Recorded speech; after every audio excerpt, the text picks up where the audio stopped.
Um grupo de meninas que não me batiam, não me perseguiam, mas me humilhavam. Estou estudando em casa porque eu não estou com condições de ir para o colégio. Eu tomei um monte de comprimido. Então sempre me chamaram de viado, bicha, gay, então você acaba se sentindo mal, acho que ninguém é seu amigo. Eu era chamado de dentuço, de robocop, para mim a escola era o terror. A minha primeira experiência de escola não foi um problema. Minha mãe conta que ela deixou na escola e virou as costas e foi embora. Eu adorei. E quando eu ia buscar, não queria sair da escola. Depois eu mudei, fui para uma escola maior e nessa escola eu fiquei até a 7ª série. E aí foi quando as coisas começaram a piorar. Eu tinha vários apelidos. E eu era um moleque, assim, um molequinho de cabelo curto, óculos de olho grosso, jogava futebol. Brincava muito mais com as coisas do meu irmão do que com as minhas próprias. E eu era a Maria Sapatão na escola. Depois, no ginásio, as coisas foram piorando. Teve uma vez, que pra mim foi o pior dos episódios, assim. Criaram um boato de que eu tava no banheiro da escola. Na época eu tinha uma caneta de 12 cores, uma caneta grossa. Eu usava essa caneta pra me masturbar no banheiro. Foi um negócio que correu a escola. E durou um bom tempo. E você se defende de um boato como, né? Você não tinha como me defender nem nada. Teve uma outra vez que tinha brigado com uma menina.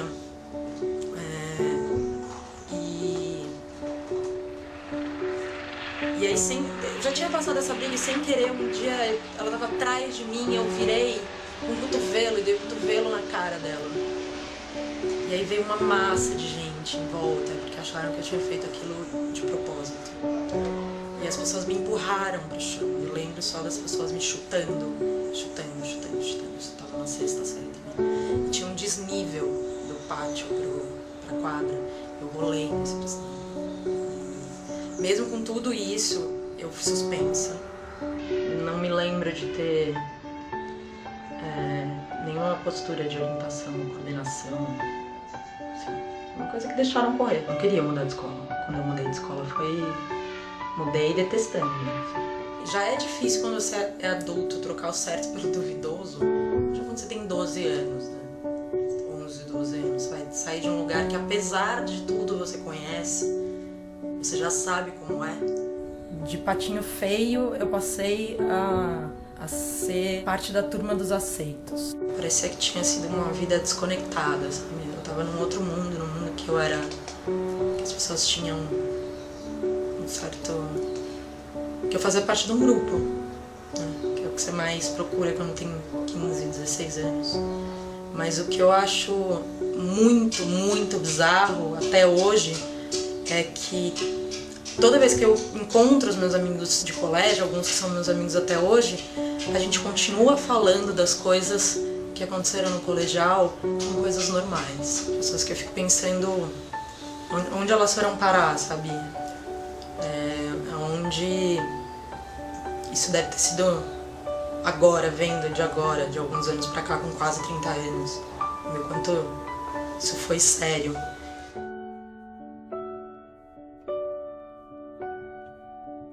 Meu pai batia numa tecla muito forte, que era os verdadeiros amigos são os da primeira infância. E olhando agora, eu vejo que a gente tornou a vida de várias pessoas um inferno. Escola, me chamavam de gordinho. E você fazia o quê? Chamava a proa, a diretora. Elas não faziam nada. Mas eu sei também que você pegava a sua mochila e... atacava na bunda deles. E eles paravam quando você fazia isso? E aí, você ficava triste o tempo inteiro na escola? Ficava, eu era um menino chateado todo dia.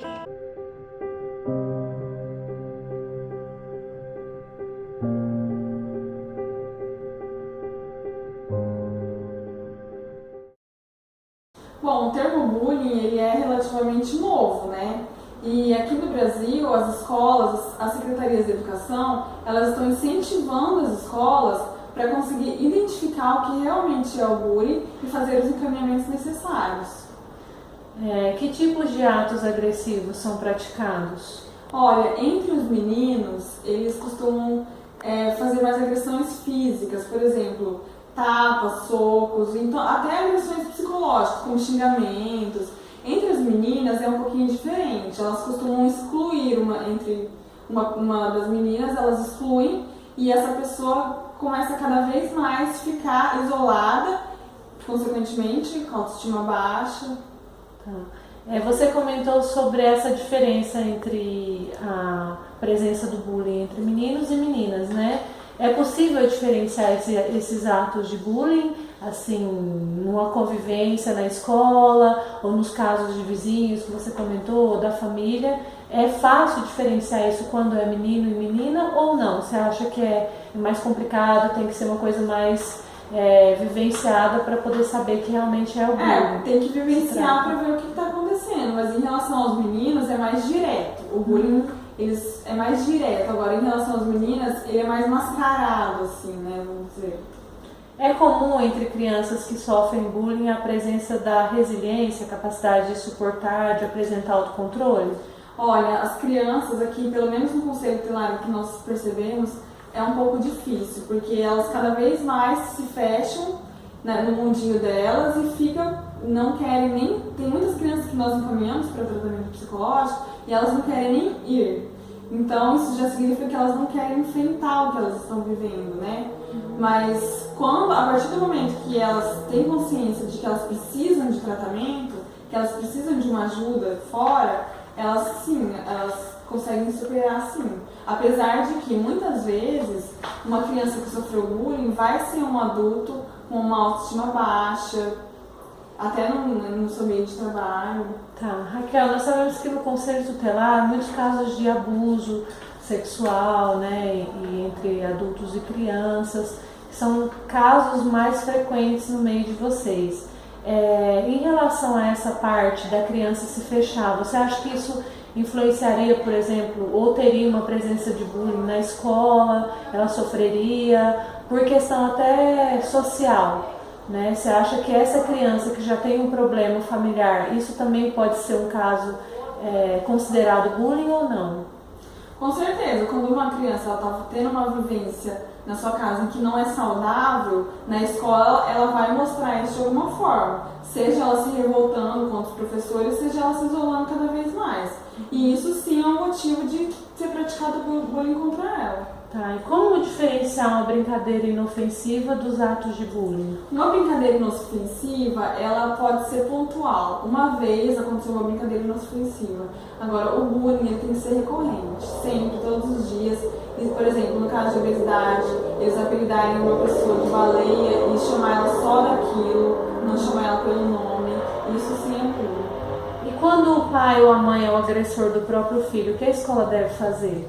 Bom, segundo o Estatuto da Criança, em casos de agressão física ou psicológica contra os filhos, a escola deve imediatamente encaminhar o caso ao Conselho Tutelar, para o Conselho Tutelar tomar as medidas cabíveis, né?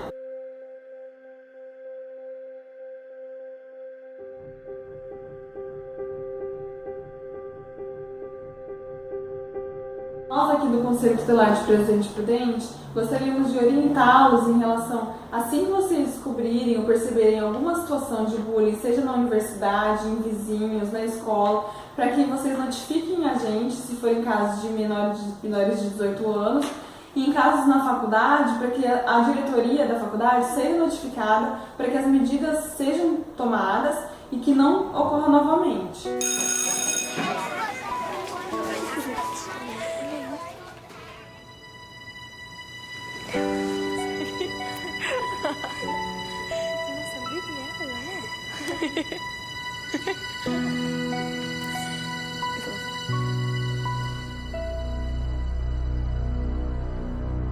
Eu tava falando sobre você com as meninas. Seu artigo no Hora da Escola é a coisa mais engraçada que eu já li. Nossa, é incrível. De onde você tirou aquela ideia? Ah, não sei, veio da minha cabeça. Nós temos muito mais coisas em comum do que diferenças. Além disso, as diferenças são boas. Todos temos tamanhos, cores e qualidades diferentes. Um mundo melhor começa com respeito pelo próximo. Vamos nos unir. Bullying é inaceitável. Saiba mais e assine o compromisso em chegadebullying.com.br. Chega de bullying, não fique calado. Daniel had really been bullied most of his school career. When he hit high school, it exploded. He didn't fit in with a lot of the crowds. He wasn't into sports. He was into hunting and trapping, which not a lot of kids his age are into. So he had a hard time finding kids who had common interests with him. So that made him a target a lot of the time. It started out with words. He was called just horrible names. It progressed to having trash thrown at him. He was punched in the stomach. He was made to lick a bus window. He was jumped from behind walking to the buses. He was ridiculed for the music he listened to. You name it. They looked for any little thing just to make his life miserable. When he was jumped walking to the bus, the boy told him the night before that he was going to do it. He said to him in a text, "Why? I know you don't like me. That's why I don't come near you. I don't have any interactions with you. I respect that. Why can't you respect me? What have I done to you?" His response was, "Because you're a pussy and you need your ass kicked." It makes no sense to me even today. One of the kids that Daniel had a lot of issues with had texted him. I saw the text myself. And it said, "Why don't you take one of your precious guns and do the world a favor, go kill yourself?" He texted that same kid and he said, "You won't have to worry about me anymore. I'm going to go home and kill myself." And the kid came back with, "Put up or shut up." That day, he told people in lunch, he had told people in his classroom, told a number of people on the bus that he was going to kill himself. Those were his words, "I'm going home and I'm going to kill myself." And the bus driver said, "I'll see you tomorrow, Dan." He told the bus driver, "You won't see me tomorrow." The one person he knew that would do something was the last person he texted and the last person he called, his hunting friend Matt. He knew Matt would try to call us, and he said to Matt, "Please don't call my mom. My mom will take me to the hospital." He was trying to keep Daniel on the phone, get his sister's attention. He was writing her notes and having her call their father, who's a friend of my husband's. And we missed the call. We missed the call. We came out of Michael's basketball game, and my husband Rob said, "I missed a call from Cal. I'll call him when I get home." Next thing happened, literally within a minute of saying that, so our other friend Wally calls. Now, guys don't talk to each other all the time. And Rob runs to the van, and he said, "Daniel's talking suicide." I called my next door neighbor, and I begged her to go over and check on him. And she walked in the door and she yelled, "Daniel," and she thought she heard him say something, and she shouted out, "We love you." And then she heard the shotgun blast. And I ran to his room, and the sight that I saw was horrific. It was horrific, and I remember hearing myself screaming, but I couldn't feel it, and running back outside. And I could hear Michael screaming, "I want my brother back." And every EMT that showed up, I begged him, "Please just find a pulse. I'll take him any way that I can have him." There was none. I've played a million scenarios over in my head what I would do if I was there 30 minutes earlier. Knowing what I know now, I would just wrap him in my arms and just beg him and tell him how much he means to so many people. Because so many people have talked to us since he died. They've sent us letters. I received letters from kids his age. I just wish he knew how much he meant to so many people. He did matter. He does matter. His book bag with his books still right on the bench where he left it that day. We will never recover from this. Never. When somebody tells you that they are going to kill themselves or they're going to do harm, do something. Tell somebody. Give them their 15 minutes. Validate them. Because everybody needs to be validated. When you know there's somebody being bullied, don't be a bystander. You are just as guilty as the bullies when you stand by and do nothing. You see it, you do something about it. You don't want to intervene, then you talk to an adult. And you talk to an adult until somebody does something.